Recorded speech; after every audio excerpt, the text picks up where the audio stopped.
The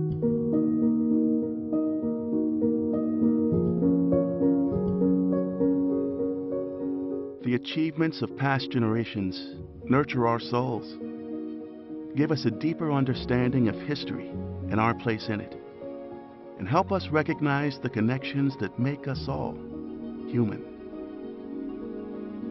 Since 1965, World Monuments Fund has partnered with local communities and governments in more than 600 locations on all 7 continents to honor their cultural heritage, helping to preserve it with traditional techniques as well as the latest science, creating economic opportunities and learning from one another. As we look to the future, our collective heritage is an untapped resource that can fuel our imagination, creativity, and economy. Join us in our work creating a world that merges past and present, where local communities live in harmony with the monuments they've grown up around, and where a greater understanding of each other's cultures leads to a brighter and more compassionate world.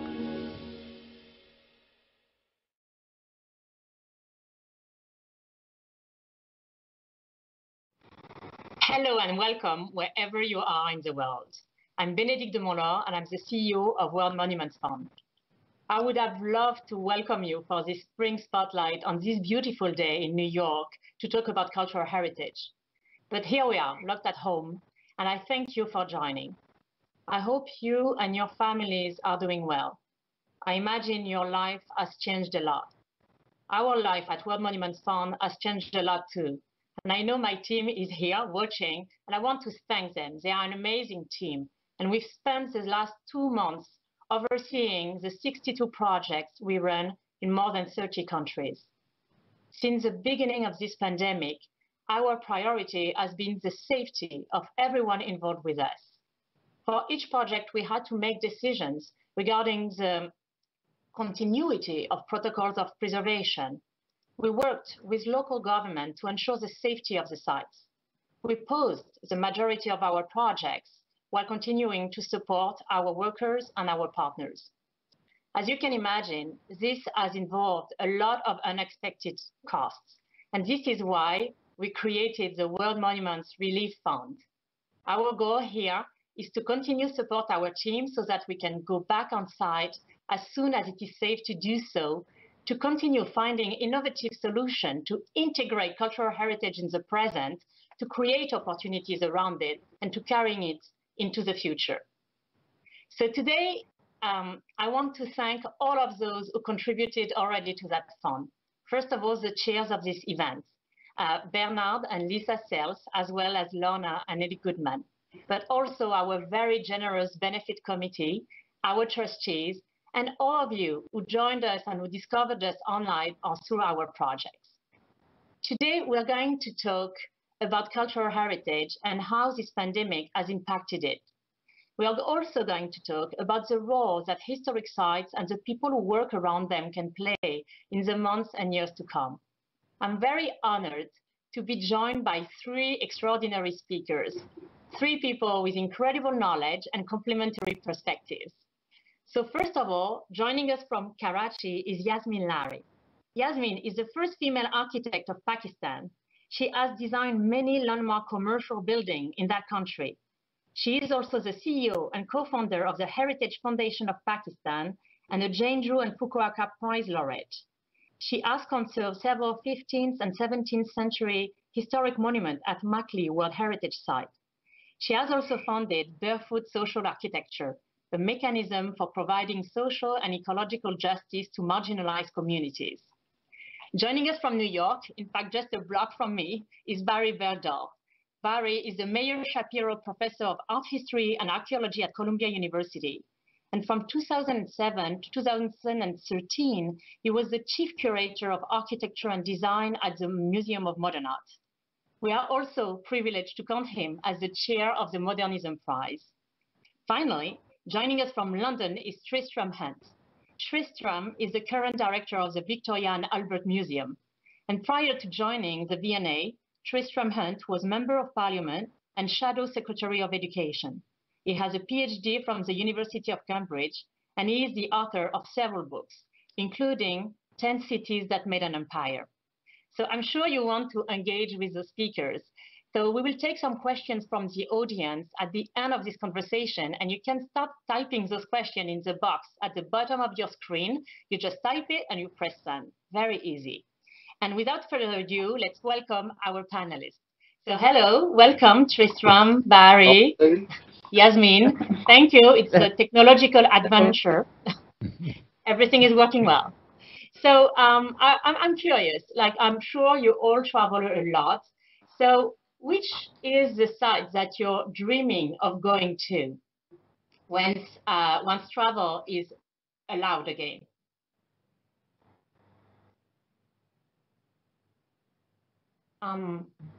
So Yasmeen, which is the site that you're dreaming of going to once we can travel again? Well, you know, Bénédicte, I'm not feeling very ambitious, so I think I would really like to go back to Makli, where I haven't been able to visit for the, several months now because of this whole pandemic business. And so there's just so much to be done there, and the, site itself is just amazing. So I just love to go there, but also because there are so many people engaged in the works that are going on that I really need to go and see them. So I think I'll just, trek around to Makli, not much further. And you, Barry, where would you like to go? Maybe I'm too ambitious. I want to pick up life where it was the week before we went into lockdown. I was meant to be getting on a plane for Sri Lanka and for Lebanon in a rather crazy trip. But I'm dying to take up the offer of a graduate student in Beirut to take me to Baalbek in Lebanon, where I've always wanted to go, and on to see Niemeyer's buildings in Tripoli. And you, Tristram? Oh, well, as a European, you always dream of Venice. At times of crisis and plague and lockdown, you should always have Venice in your mind. And we were going to go to the Architecture Biennale. The V&A was going to put on a pavilion there this year, exploring the history of the British Mosque, the design of the British Mosque. And we can't do it, so I'm dreaming of Venice, but it'll have to wait. Yeah, with World Monuments Fund, we were supposed to go to Venice for the Biennale too. And in fact, I just heard it's postponed to next June, so maybe we'll meet there. But in the meantime, I would like to know your opinion about the role that monuments play in people's lives. What do you think of this concept of the power of place? Do you think there is a kind of healing power of monuments that could help us after this trauma, after this crisis? I think there's a very strong healing power in the bricks and the cityscapes and the feel of great monuments such as those you do so much to protect, particularly in these difficult times.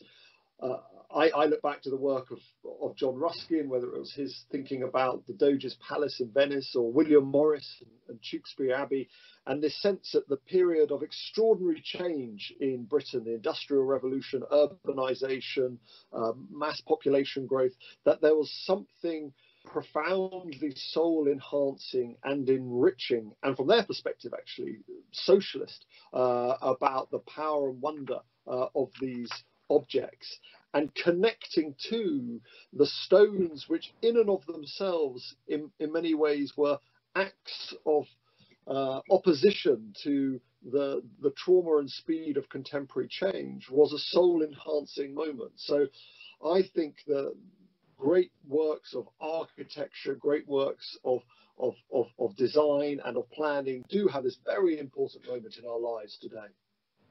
And Barry, I'm sure you've thought about that too. Like, do you have like an opinion about this power of place and the role of monument and what's happening there that at historic monuments that wouldn't happen elsewhere?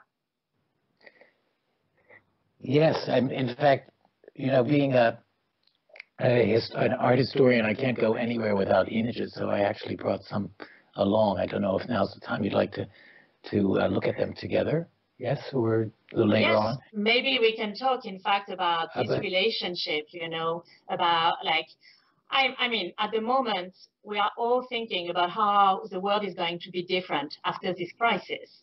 And there is a relationship between society and architecture. And I would love, in fact, to get your historical perspective on this dialogue between architecture and society. Well, so can you give me some examples of buildings? Yes, I've been thinking since you invited me to be here today with this, which is such an honor and also such a challenge because it's such a daunting topic, that I think many people will want now to write histories of how these moments of cultural crisis have in fact generated much of the architecture of the world. We could almost retitle today's meeting Cultural Change from Crisis and look at how many monuments derive in fact from moments of great turmoil and from rebuilding and rethinking the world after war, but also after major health events.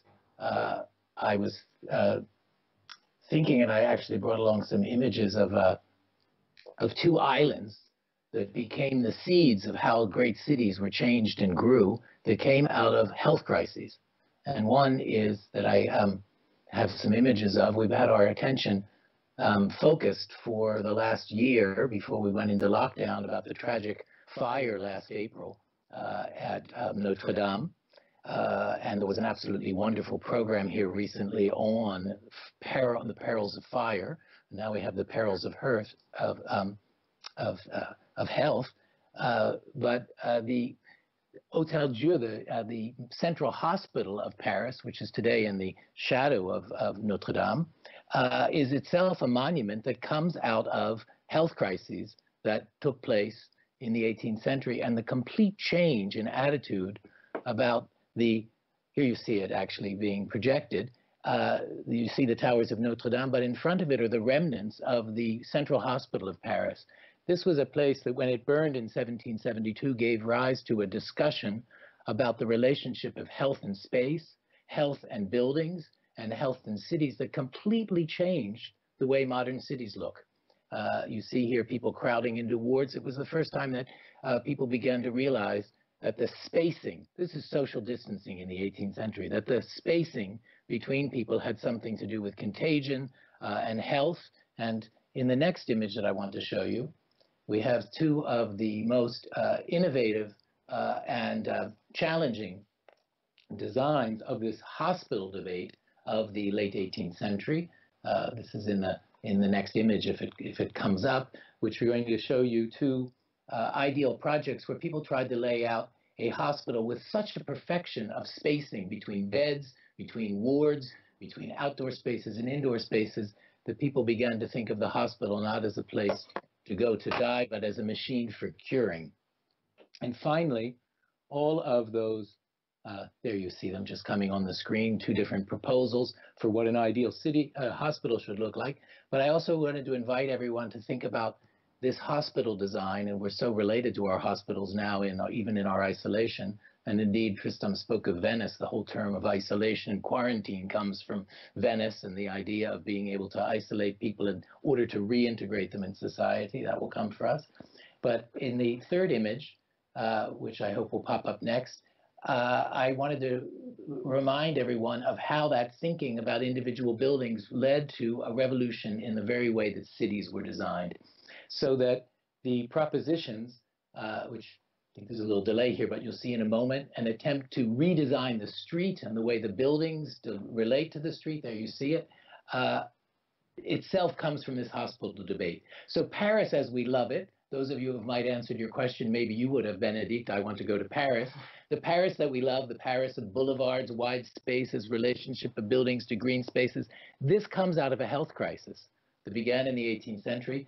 And as you'll see in the next set of images that will come up, the complete transformation of Paris from a medieval city of unhealthy overcrowding to a complete rebuilding, in my fourth image, of the center of the city, where the replanning of the central hospital in the wake of Notre Dame, in the shadow of Notre Dame, and the city itself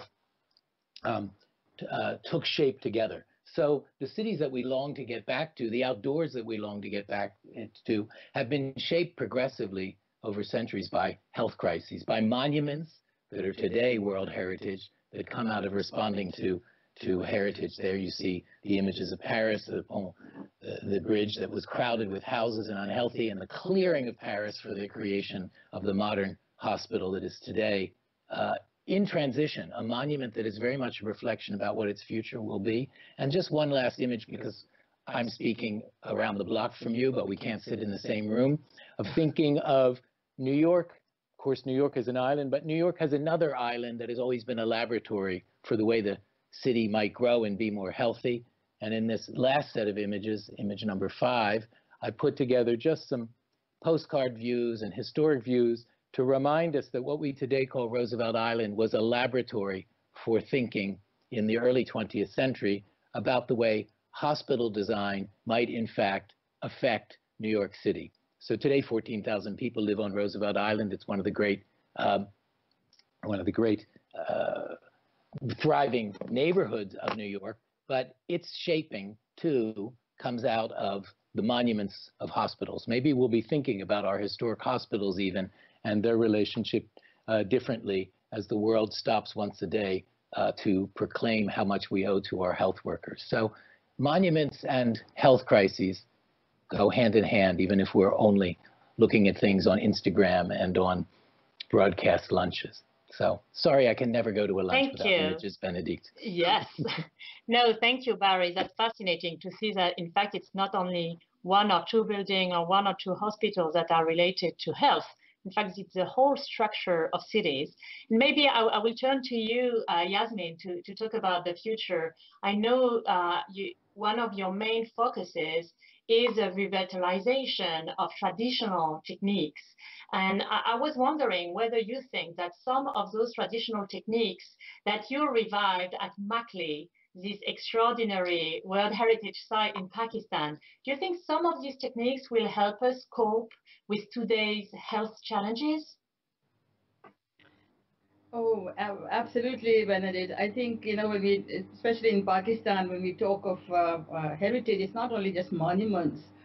I think it's for the people that we have, it's really the vernacular traditions and the vernacular designs that are so important, because pattern is so important in their lives, so it's everywhere. And that's why I feel that we need to really now start spending more time and resources on trying to see what had been there in terms of vernacular constructions, and to see we document them and to use them for contemporary use. Also, we must remember that whatever was done, in our rural areas, for instance, it was all very kind of ecologically done in the manner that nothing was wasted. And in today's world, when we have so much problems of climate change and there's sort of carbon emissions everywhere, I think that's the kind of sources we have to go back to. But there's not enough attention when we talk of heritage. I find that it's not something that's taken up very seriously. But in Makli, because I work with women, so and they carry the traditions actually, as you know. Can you tell me what is the situation there at the moment at Makli, and what is the impact of the current crisis on the site and of the people who live there? Sure. I'd be happy to, because I don't think people know very much about Makli, which is a World Heritage Site. And it's an absolutely spectacular site, really, because it spans over about 400 years. It is a rare combination of tangible and intangible heritage. There are not many sites, I think, in the world where you find both of these different kinds of heritage that coexist. And then there are remains of almost 60 mausoleums of rulers and princes, and at the same time, Sufi shrines are there too. And this is like a sanctuary of peace, actually, Makli is. It has an air of spiritualism, which is all-pervading. And for centuries, messages of tolerance have been sent out of all faiths. So it attracts thousands of, hundreds of thousands, actually, of devotees who come to the shrines there. And also, we have to see that it draws a lot of beggars there, because they come there for alms. And that's where we've been trying to see how we can get them involved in doing productive work and being part of conservation processes. That's where my women come in, because we've been working with them, but it took some time. It was not that easy to get them involved. I remember that we tried for several years until 2017, when we actually were able to make a breakthrough with one beggar woman, and that was Karima, who we trained in Kashi or glazed ceramics. That was the ancient craft, and there are so many monuments that actually carry that beautiful scintillating Kashi as decorative features. And we were helped here with by UNESCO, UNESCO Paris, actually, where we were able to develop the skill ourselves as well. And she's the one who started to make these miniature tiles. I don't know whether you're familiar with Kashi or the glazed ceramics that we have in Pakistan and also in Central Asia and also Iran. And so that is the craft that we taught Karima, and she started to teach others as well. And this is amazing because then she started to sell these tiles where she used to beg, and the place that she used to beg from. So that became something that was very interesting and made a go of everything. And then we managed to actually start working with lots of communities of beggars there. Many of them we trained to work in conservation because, as you know, of course, it requires highly skilled and professional people to deal with it, but there are lots of levels at which poor people can also be engaged. And I think more and more in countries like Pakistan, we need to really engage communities. Unless we do that, then really it remains something that is quite aloof, which doesn't actually touch the people who are living around these areas. And we were very lucky that we were able to actually work in about 8 villages. We first started to give them, what I call basic needs. They had no shelter. They're actually living in terrible deprived state where there's no water, there may be nothing. And so they began to learn various skills, which are green skills. Because I don't know whether you know. So what is their situation now? And do you think, like, I guess there won't be a lot of tourism in the months and years to come. So how are they going to survive around the site? Well, I'm hoping that they will not have to beg, but I think tourism will not stop because we have these shrines there where, which draws people, the devotees that come from all over the country. They will continue to come. Once the lockdowns are over, I see the same thing going on again.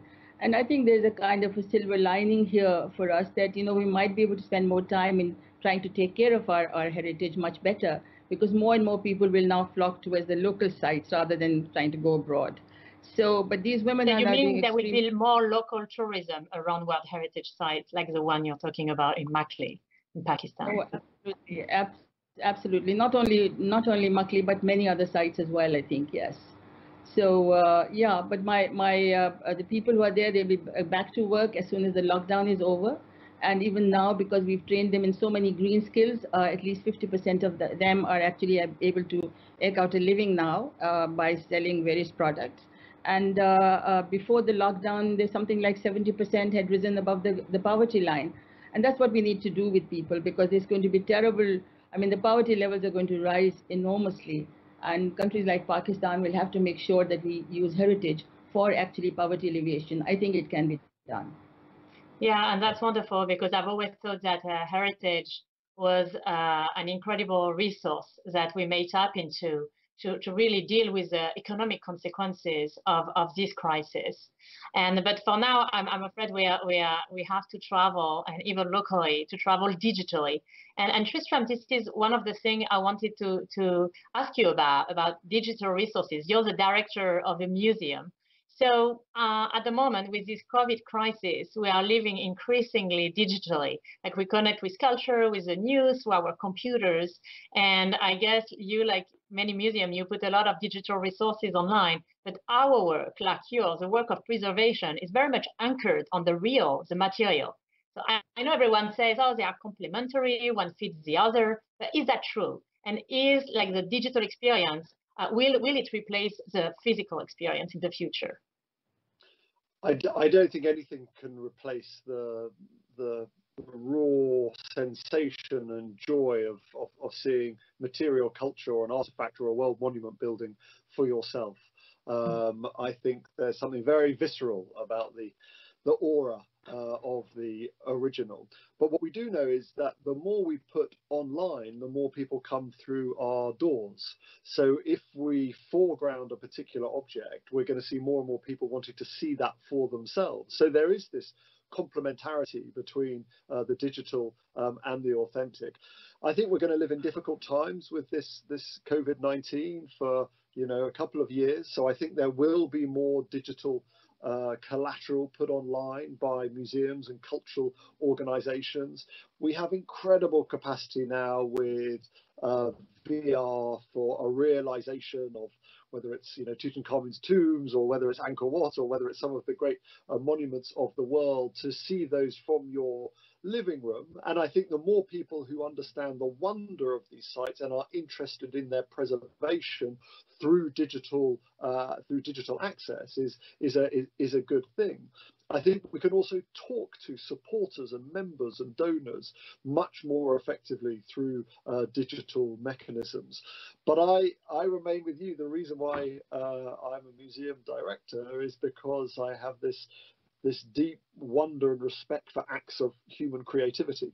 And so whether it's stone carvings or whether it's wooden buildings, or whether in the V&A case, it's some of the beautiful tiles from Iran and Pakistan and across Southeast Asia, or whether it's our fashion collections, or whether it's our silverware. So there's still the wonder of the object is so very, very powerful. And I don't think that'll go away. And I think what's interesting is we're going to see, when the kind of lockdown lifts, is there this great thirst for seeing the objects for themselves, having had so many Skype conversations and Zoom calls and Google Hangouts, or will people be too nervous about coming to smaller enclosed spaces like museums? And at the V&A, we've got 7 miles of corridors full of great wonders. So we hope we can do physical distancing, but social interaction in front of material culture. I can tell you right now, I'm dreaming of going to Makli in Pakistan, and I'm dreaming of going to the V&A. But Barry, you've been also a chief curator at MoMA for a long time. So do you have also a point of view on this question of digital resources? Well, I don't want to just repeat what Tristram has just said, but I think he's absolutely right. I've always thought there was a complementary aspect to it. And in fact, I think it just enhances our desire to go and see real places. I do think, just what I've never had before from this conversation and from the experience that so many of us have had over the last few weeks on Zoom and the like, that we're going to be very eager to get back into a world with spontaneity. And we're going to want to go to the museum and turn around and see a connection between 2 things that an expert hasn't drawn from us. And we're going to want to go to a site and be able to walk around it in a way that a producer of VR or someone who has staged even the most sophisticated visual parallel to it can't make. We're going to be eager for all of our pent-up energies to again go out and rediscover the world. I think it's going to be a very, maybe slow pace, but it's going to be a very euphoric moment. I really don't think, I suppose, as an architectural historian, and as much as I admire VR, I don't think there's any substitute for the experiences of the spaces that have been created around the world. And to echo Tristram also, and Yasmeen also, the materiality and the feeling that another person's hand was there, whether that person's hand was there centuries ago, which is what we feel always in sites that WMF and others are involved with. We want to be able to have that tactile relationship to hands that were there centuries before our own. Yeah, and it's going to be really exciting once we can again meet and invent things together. And Yasmeen, talking about the future, so what do you think are the main threats to cultural heritage right now? How would you describe it? Well, I think one of the worst things that's happening is because of climate change, because last year we had this terrible rain, and really the winds were so strong that we lost 2 cupolas, really the old, really quite ancient ones. And I fear that many of the monuments are in a highly degraded state, and they are so exposed and so vulnerable that if we keep on having this kind of freak weather all the time, it's going to affect our sites enormously. And that's why I feel that somehow, rather than concentrating on one big monument and spending so much money on one, for me, I think it's much more appropriate if we try to find local solutions with vernacular methodologies that would provide protection at a very low cost to majority of our monuments and sites. And Pakistan has thousands of sites that are there that are, somehow disappearing without a trace because there's not enough funds to actually take care of them. Now, so how do you do that, like low cost protection? Like, I'm interested as the head of World Monuments Fund, how do you do, like on a larger scale, how do you protect World Heritage sites? Right. Well, I don't think it's that complicated. Actually, I have to tell you because I've devised something called, a protection mechanism, which is sort of intervention on an emergency basis, where you use local techniques and local, materials that are there and vernacular ways of doing things. And really, these are ones that can be easily replaced and redone. But if somehow, for instance, if you have a monument, and there are so many of them in Makli alone, which has got a cupola that's gone. So what you can do is cover it with bamboo, and I've done quite a lot of bamboo work. It can be very easily done. It can be, sacrificial as well in many ways that you can, remove it afterwards. But it'll buy you time for maybe 10 to 15 years. And that's what I think we need to do. For instance, if those two monuments, we spent maybe $10,000, $15,000, we could have saved them. So why aren't we doing that kind of thing? Because it's more important to save as much as we can today for the generations of tomorrow, rather than taking one monument and spending a huge amount of money. And that's where all the communities get involved. Because otherwise, if you don't have the communities, becoming involved in this, they don't get anything out of these sites.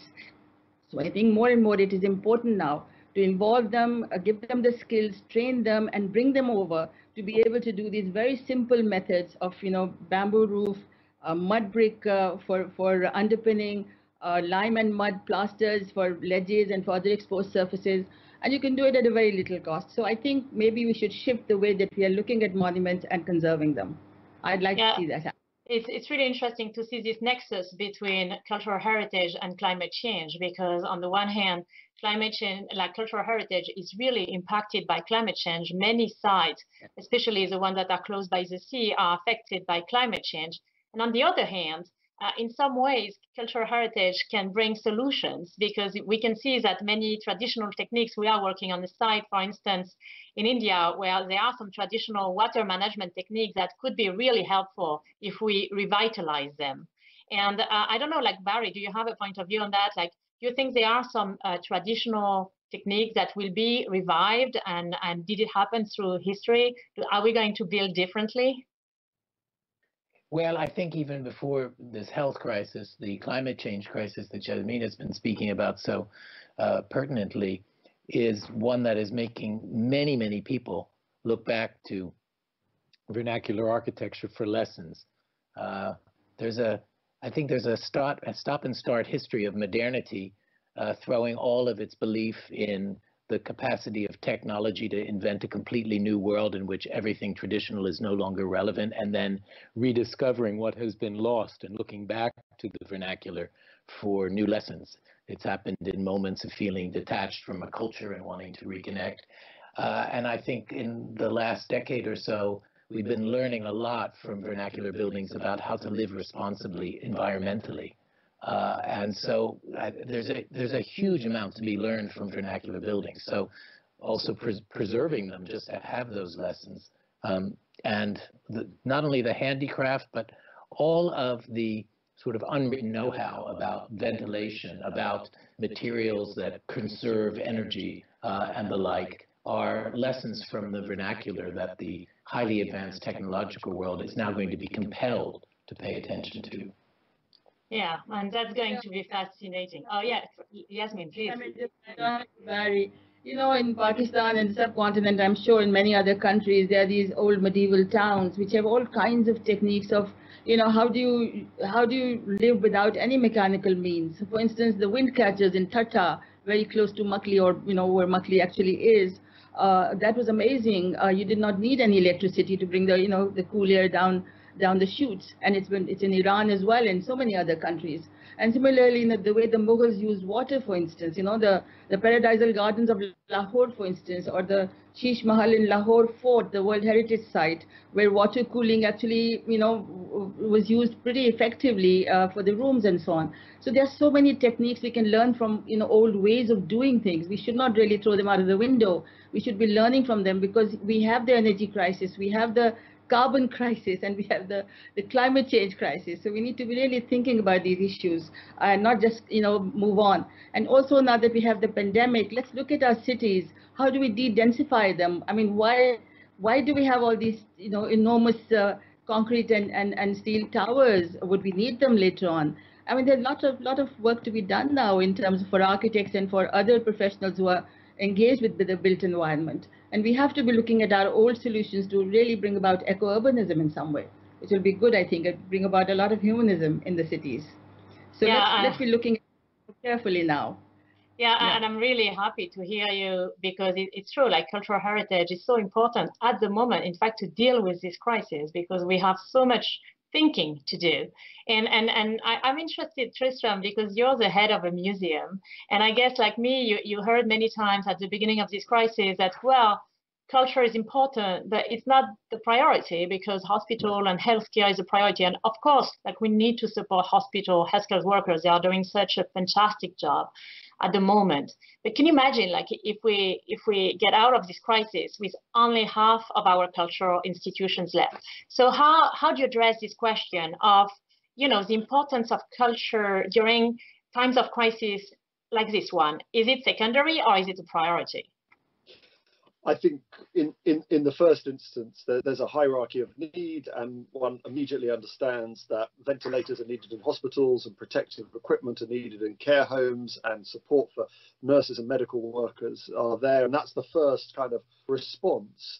But as we're beginning in some Western countries to sort of manage the crisis, we're then thinking about the aftermath. And if we come out of the crisis with no theatres, no galleries, no museums, you know, depleted universities, if the cultural ecology is the victim of this crisis, then something has gone very, very wrong. And I don't particularly like World War II analogies and about fighting battles against the disease, but we all saw that, you know, the great economist John Maynard Keynes always said he was going to use the sort of peace of war to prepare for the kind of turmoil of peace. That actually after war, you have to have this kind of moment of reconstruction. And I think it's very, very important that we support a cultural ecology which allows our societies to flourish in the future, because there will be this thirst. We've had this period of great isolation, of great trauma, of great loneliness, of great loss, and the way you come through that is through a cultural environment, through whether it's, you know, historic environments, whether it's acts of social interaction, whether it's a return to materiality, whether it's a return to work, and particularly work with historic monuments, all of those in terms of skills and well-being and the feel of a community, to go to exactly these conversations. And it's interesting that the WHO are talking as much about the mental health crisis now, alongside, you know, the respiratory and the coronary crisis, which is coming out of COVID. So I think it's even more important that governments and donors and supporters support the cultural ecology of societies coming out of COVID, or else this moment of crisis and the opportunities also that come with it for thinking about what matters and what is valuable will be lost. Yeah, no, thank you. I mean, this is something that everybody is very like trying to figure out at the moment, trying to figure out how to support this ecosystem. And Yasmeen, so what are the very concrete steps that now we can take at World Heritage site to make sure that we involve the communities? Because as you said, like the sustainable, like the tourism and the resources coming from tourism are going to disappear for a little while. These communities depend on, you know, tourism. So what can we do very concretely to make sure that they are involved and that we create opportunities for them around the sites? Well, I mean, if you look at the example of Makli, I mean, as I said, there are thousands of sites in Pakistan. So really, you could start a whole movement with an army of, you know, people from various communities who can be trained. And I can tell you that it's not that difficult to train the people, you know, people who are non-literate or who have nothing. If you train them and they know that there's some benefit to them, they will learn. And that's what we need to do now, really, because as I said, you know, the poverty levels are going to rise enormously in Pakistan. And culture is going to be as we know, the biggest casualty, I think, all over, but certainly in countries like ours, where money will be now needed for all kinds of other activities. So we need to see how we can involve, all these communities for poverty alleviation by training them. So a lot of money, I think, should be now put together for training these communities who live around these sites, and then to involve them into many kind of tasks. Because as I said, it's not necessary just to conserve one monument. Like, I mean, we did Sultan Ibrahim, it cost 2.5 crores of rupees, which is what I think it was, $200,000, I think, or something. And I wish that at that time we had said, no, let's try to see that we, save maybe 20 of the monuments, by just giving them this emergency intervention by these very economical means and very low cost means. Because if you use the beggars and other people who live around communities, you can pay them and they start earning. For them, even small amounts of money is a great deal, and they will put in every effort that they have to be able to deliver properly. And I can tell you, the women that we've trained and the way, the care with which they pick up every little bit of evidence that is lying there and put it away safely, it's quite something. So I'm all for trying to see that we spend less money on single monuments, that we spread the funds, whatever there are, to larger number of monuments, buy time for another 15, 20 years, and also involve communities into it, which can be done very, very easily. Now we have all the techniques. We know how we can involve them. They are now very confident, because earlier on it was very difficult to wean them away from whatever they were doing, but now they feel very interested. And they also now feel pride in being part of Makli. And that's what's important, really. It's not just what money you get, but also, feeling of pride and ownership of the site. And thank you, Yasmeen, for that, because this is really one of the priority at World Monuments Fund. Not only to take care of the monuments, but monuments are about people. And so if you don't take care of the people and you do this training and this capacity building and you consult with them on how to preserve the monument, then it's an endless task. You can preserve it, but it will last just a few years, and then you have to do it again. So this involvement of community and what you're doing is really extraordinary, and this is what we are trying to do with you. So I think I will have to stop here to take a few questions from the audience. But before that, we're going to watch a very short video about what's happening at our sites all around the world. As the coronavirus continues to spread, it exacts a steep toll on the economic and social foundations of our societies.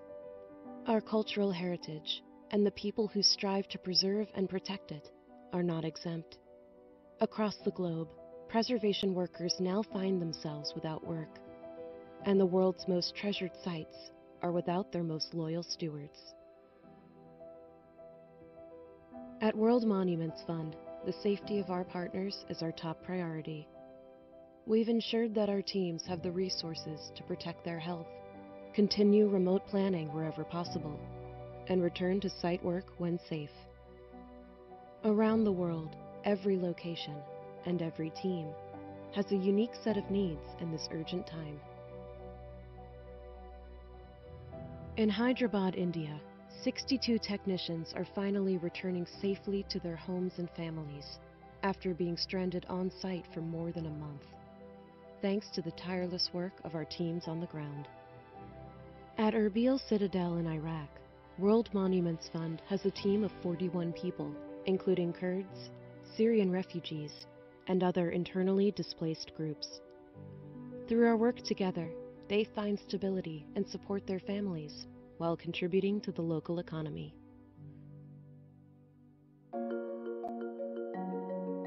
This is why the need to support our teams and the surrounding communities of these priceless sites is so urgent. And it is why today we ask you to take action with us by supporting the World Monuments Relief Fund. This newly created fund addresses unanticipated financial needs in the wake of this global crisis at heritage sites around the world. The Relief Fund will impact teams and communities on a global scale, those who help conserve and protect humanity's most important treasures for us all. In the aftermath of this crisis, we want to find ourselves in a more harmonious world, where past and present exist together, where local communities are respected, and where we and our children have the resources to look at our history and better understand each other. Thank you for your support.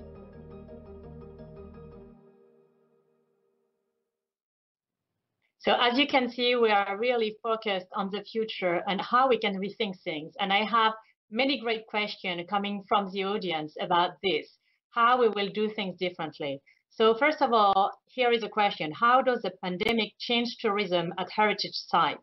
Will there be more or less? What are the benefits and the costs? Are there any silver lining to this pandemic for cultural heritage sites? So I guess this one is for you, Yasmeen. Okay. Well, you know, I think that when we wake up after this lockdown, hopefully there'll be a newly developed sense of egalitarianism and humanism that will be more prevalent all around the world. And also that 1% will no longer be inclined to take refuge in shrouded mantles and ivory towers of wealth and privilege. So I think it'll be a different world, obviously, when we all wake up from this. But also, I think what probably is going to be really quite disastrous for tourism, especially in Europe and the US, and you know, as Barry said, going to Venice might become very difficult, and all these much-loved sites and you know, really historic sites may not be visited so much. But there's a silver lining for countries like ours, because that would mean that a lot of people who would normally go to, you know, go across the seas to go and visit one of those beautiful sites in Europe or America will now have to actually focus themselves or find their vacations in heritage sites in Pakistan. So I'm really quite optimistic about the future here. It'll be more localized. People will be going to their own sites. They will not be traveling that much, and maybe it'll help us a lot in trying to see that we save our heritage, because it's the wealthy who really finally, you know, make a difference. And if they don't spend the money in the country but abroad, then it hurts us. But if they are able to do it and they go and see the places, then that would be wonderful. So I think I'm being very optimistic. I think things will be better for Pakistan. Yeah, and I think this is a great answer to a great question, because cultural heritage always had this complex relationship, you know, with tourism. It's a double-edged sword. On the one hand, tourism is necessary, it brings resources, but on the other hand, we all have in mind these images of sites overrun by tourists. So I don't know, like Tristram, Barry, do you have like any thoughts on tourism and cultural heritage and the change and how we can promote sustainable tourism? Well, I've been quite struck by, particularly actually in the natural environment, how the absence of tourism has accelerated poaching, has accelerated attacks upon wildlife refuge, and actually the presence of tourism, not only bringing in money, but also keeping those sites active and in the public eye is enormously important. And I think both for the historic environment and the natural environment, well-managed tourism, which is bringing in funds in an equitable way, but also essentially adding value, enormous value, to sites of historic interest to World Monuments Funds as well as natural environments is profoundly important for their long-term sustainability. So I think the sort of total absence of tourism, on the one hand, something can begin to look pristine and untouched. On the other hand, if it's pristine and untouched for too long, maybe there isn't the funding and the support and the interest which will give it a viable future. Yeah, absolutely. So here we have another question from Nepal. So let me read it. So how does, here we are. Okay, the pandemic will leave us with no resources to invest in monuments. What would be the best way out for states to generate resources and protect and conserve heritage? So that's a dire question. No resources for heritage and no resources for culture, I guess. Tristram, do you want to answer this? How do we generate more income? Well, I mean, there is absolutely a role for supporters and donors and philanthropists and civil society to continue to support charitable institutions, because actually it's the work of civil society closely connected to the community, which more often than not is going to provide a sustainable future for many of these world monuments and other sites. The role of the state, it seems to me, is to have a very rigorous listing and preservation legislation framework, which supports the work of civil society and enacts fines and regulations for those who are overdeveloping or destroy those sites. So I think when state works with civil society, with the support of the donor community, that's the most effective manner. Yeah, thank you. And of course, like World Monuments Fund. Oh yeah, please, Yasmeen. Yeah. Add something. Well, you know, as you know, I also work in the humanitarian field, so I know that there's no dearth of funding for that kind of activity. Everybody is interested in contributing, trying to help people. So I think the more we can involve communities into heritage safeguarding, then a lot of funding from state as well as civil societies can be directed towards it. We have to now somehow, you know, tweak things a little bit, not carry on in the same way as before, but try to see how we can now, you know, access funding or so that, you know, it goes to the poor as well as helps in conserving our heritage. I think it is something that can be done if we look at it carefully. And I think World Monuments Fund can actually perhaps do a very good job in doing it, because you are really well positioned to do this. Thank you. And as you know, we are like as a leading private organization, and we rely very much on our philanthropists, our donors who are so generous, as well as on government. So we have like all these sources of funding, and we hope they will continue. But we know people are really committed, in fact, to this work, and that in general, during the previous crisis, they continued to support cultural heritage and culture. Barry, you wanted to say something? I was just going to say, I find it very inspiring, this conversation, and it's one of the rare benefits is that we can have Pakistan, London, New York all speaking together almost in real time, maybe a momentary delay. But I think Yasmeen has so beautifully reminded us that to see an opposition between culture and immediate needs is a kind of false dichotomy. And I think back as a historian to what happened in this country, in the United States, during the 1930s with the WPA projects and the like, that the issues of unemployment, of the real hardships of the economic crisis of that decade were in large measure met by providing work through constructing monuments, being involved in heritage. And today, when cultural heritage is something whose value we recognize, its maintenance, and as Yasmeen has made so clear, the ability to have numerous people employed and gaining work and experience, but also connecting to community through that, seems to be the type of nexus that both governments, but also organizations like WMF can help us understand. It's not an opposition between the economic crisis and culture. Culture's not a luxury choice. Culture is what we're eager to get out and be involved in again. Culture is really the connections that we have between one another. Everybody can write their autobiography during this crisis, but we can't create the monuments that are about society.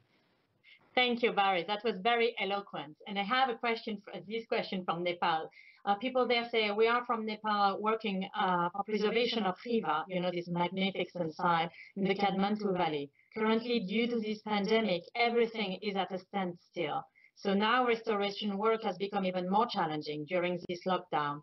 How can we best use this time when physical work is not possible? In this part of the world, opening up will take even longer time. So I can answer for us at World Monuments Fund. It's true that during the first weeks, there is a big part of conservation work that happens at desk. You know, you do plans, you think about the future. So if you're lucky, you know, this happened during moments when you had a lot of computer work to do.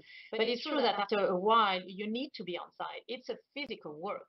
So that's why we're trying to keep our teams, to continue support them, even if they are not working. Because, you know, we've trained all those people. They are qualified. And if we stop supporting them, they will have to go away to find other jobs because they need these jobs. They need them to continue working. And if we want to continue taking care of this cultural heritage, well, we need to support them until the lockdown is over so that we can go back on site and start again, you know, with these protocols of conservation. It's crucial for all the communities around World Heritage sites.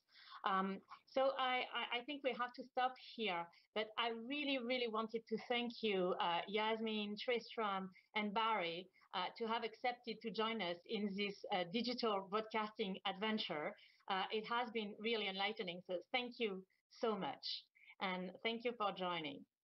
Bye. Thank you. Bye. And, Thank you. Bye-bye. I think, thank you. Yes, And I think if there is one thing that I take out of this conversation is that each of us and each community, we have really to focus on the future and rethink about how to make a better world, a more respectful world, a more harmonious world. And this is really by looking at what brings us together. And I think at the center of communities, there is really the built environment. This is at the heart of communities. So I hope you will check our website, wmf.org, to know more about our activities and our extraordinary partners all over the world, and that you will join us in saving beauty in the world. So I thank you for being with us today, and I will leave you with our partners from the field for a very, very special farewell. I wish you a great day. Thank you. From all of us at Friends of Cedar Mesa in Bluff, Utah, at the base of Bears Ears National Monument, thank you for your support. Gracias a su contribución hemos podido echar para adelante el proyecto más importante de conservación arqueológica que hay ahorita en México.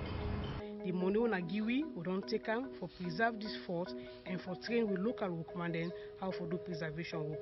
We thank you beaucoup and we continue for support to you. ពួកយើងធ្វើការនៅតំបន់អង្គរអរគុណចំពោះការគ្រប់គ្រងរបស់លោកអ្នកសូមអរគុណអរគុណសម្រាប់ការគ្រប់គ្រងរបស់លោកអ្នក Gracias.